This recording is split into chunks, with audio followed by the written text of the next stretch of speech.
नरेंद्र मोदी की पॉपुलैरिटी, उनकी लोकप्रियता सबसे बड़ी चुनौती नहीं रहेगी। और कौन सी जादू की छड़ी होगी कि इस बार कमाल हो जाएगा। 7 साल बाद प्रक्रिया आई थी भर्ती की पुलिस कांस्टेबल की, उसमें भी पेपर लीक हो जाता है। आज ये कहेंगे हम 80 करोड़ लोगों को फ्री का राशन देते हैं। उत्तर प्रदेश के लोग कह रहे हैं फ्री के राशन की नौबत क्यों आ रही है, कहां है रोजगार, क्यों इतनी है महंगाई, क्यों इतनी है आर्थिक असमानता। जब वो सुप्रिया जी, आपके लिए क्या नरेंद्र मोदी की पॉपुलैरिटी, उनकी लोकप्रियता सबसे बड़ी चुनौती नहीं रहेगी? और कौन सी जादू की छड़ी होगी कि इस बार कमाल हो जाएगा? क्योंकि अगर वो 62, 71 लाते रहे हैं और इस बार राममय, वो बार बार कहते हैं कि यूपी के लोग हैं और सारे के सारे उधर वोट देंगे, और लड़ाई कभी भी आमने सामने की नहीं हो पाएगी क्योंकि बीएसपी को आप लोग नहीं शामिल कर पाए, तो लड़ाई त्रिकोणीय ही रहेगी। आइए देखते हैं, मजा आएगा। जो अभी सीटें अनाउंस हुई हैं 17 हमारे साथ, उसके पहले जो सपा ने करी और एक जो चंद्रशेखर जी के लिए है, करीब 38 आई थिंक 42 सीटें अनाउंस हुई हैं, 48 सीटें। वो सारी सीटों में ऑपोजिशन को एज है, और इसलिए एज है। मैं एक छोटा सा नाम लेके आपको बताती हूं कि असलियत क्या है उत्तर प्रदेश की, और वो माहौल आपको कन्नौज के ब्रजेश पाल बयां कर रहे हैं। उन्होंने अभी आत्महत्या कर ली थोड़ी देर पहले और अपनी सारी डिग्रियां जला दी, और आत्महत्या करते वक्त एक नोट लिख गए। मैं इसका समर्थन नहीं करती हूं। नोट लिखा, इन डिग्रियों का फायदा क्या जब नौकरी नहीं मिल रही है। लखनऊ के इको गार्डन में आरओ एआरओ के लोग अभी तक पिट ही रहे थे प्रदर्शन करते हुए। अब पुलिस कांस्टेबल की जो भर्ती में पेपर लीक हो गया, वो लोग भी पिट रहे हैं। तौबा तौबा तौबा, थारा मूड खराब कर दिया। तो उत्तर प्रदेश में जो दिखाने की कोशिश हो रही है भारतीय जनता पार्टी के द्वारा, और जो असलियत ग्राउंड पर है, उसमें बहुत भिन्नता है। असलियत में लोग ये पूछ रहे हैं कि नौकरियां कहां है। 7 साल बाद प्रक्रिया आई थी भर्ती की पुलिस कांस्टेबल की, उसमें भी पेपर लीक हो जाता है। आज ये कहेंगे हम 80 करोड़ लोगों को फ्री का राशन देते हैं। उत्तर प्रदेश के लोग कह रहे हैं फ्री के राशन की नौबत क्यों आ रही है, कहां है रोजगार, क्यों इतनी है महंगाई, क्यों इतनी है आर्थिक असमानता। जब वो युवा भारत जोड़ो न्याय यात्रा की गाड़ी पर चढ़ के फपक फपक के रोने लगता है, उसकी बेबसी है। वो थक गया है उस सिस्टम से जो उसको नौकरी नहीं दे रहा है, झूठा दिलासा और झूठे जुमले दे रहा है। यह उत्तर प्रदेश की असलियत है। वोट शेयर चाहे देख लीजिए और चाहे आप केमिस्ट्री ऑन द ग्राउंड देख लीजिए, बहुत बड़ा झटका भारतीय जनता पार्टी को। त्रिकोणीय लड़ाई पर मेरा सवाल था सुप्रिया, वहीं से सुप्रिया की तकदीर और तस्वीर दोनों त्रिकोणीय लड़ाई।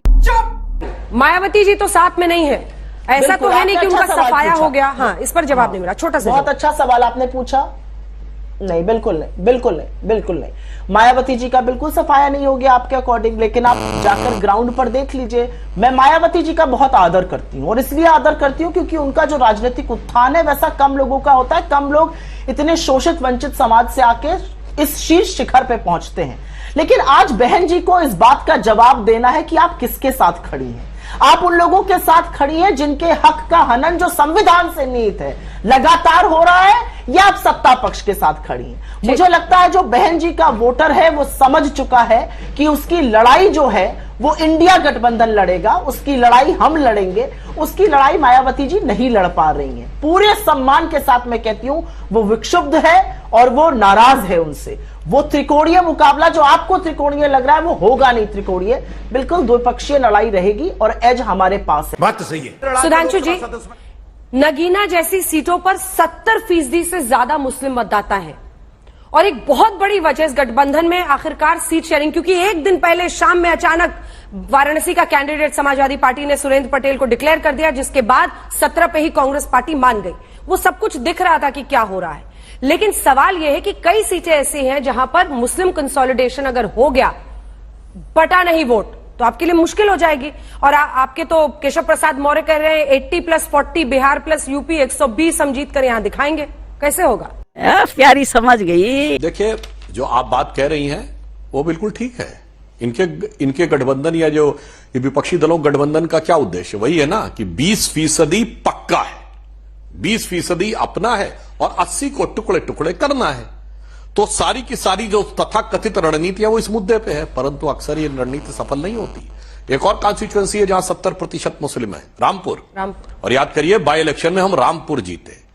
सोचिए, अभी शशि शेखर जी जो बातें बोल रहे थे उससे मैं एक बिंदु लेता हूं। कुछ सीटों का नाम लिया, साहब हम आजमगढ़ भी जीते और आजम खां का गढ़ भी जीते। ये तब है जिन सीटों पे कहा जाता है कि मुस्लिम आबादी सबसे ज्यादा है, जो सपा के लिए सबसे सेफ मानी जाती थी। और पिछले चुनाव में क्या हुआ कि डिंपल जी भी चुनाव हारी और राहुल जी भी चुनाव हारे। तो यथार्थ यह है कि हम जिस दिशा में आगे बढ़ रहे हैं, हम सबका साथ सबका विकास के साथ चल रहे हैं, और ये टुकड़े का जोड़ जोड़ के जो जिक्सा पजल होती है ना, कि ऐसे बना के कुछ हमारा हो जाए। आप कहाँ थे ज्ञानी बाबा? ऐसा है अंजना जी, सुधांशु जी कुछ शब्दों का चयन करते करते कह गए इधर उधर के टुकड़े लोग जोड़ रहे हैं। भाई आप भी कुछ टुकड़े जोड़ लीजिए। क्या हो रहा है आरएलडी के साथ, क्या हो रहा है जेजेपी के साथ, क्या हो रहा है जेडीयू के साथ, क्या हो रहा है एलजेपी के साथ, क्या हो रहा है जेडीएस के साथ। अरे 38 का कुनबा तो आपने भी जोड़ा है। आप भी तो अपनी कोई सीट वीट शेयरिंग करते हुए दिखाइए। सुनने में आ रहा है बड़ी टक्कर मची हुई है, उस पर भी 2 शब्द बोलिए। अंजना जी, आपने मुझसे पूछा कि बिहार में जो एक यूनिटी ऑफ जो ऑपोजिशन थी, इंडेक्स ऑफ ऑपोजिशन यूनिटी, उसके तहत जीत हुई। देखिएगा इस बार उत्तर प्रदेश का चुनाव, और यह मैं किसी कारण से कह रही हूं, उत्तर प्रदेश का चुनाव कोई अकेला किसी खो में रहकर चुनाव नहीं होने जा रहा है, पूरे देश में चुनाव होगा।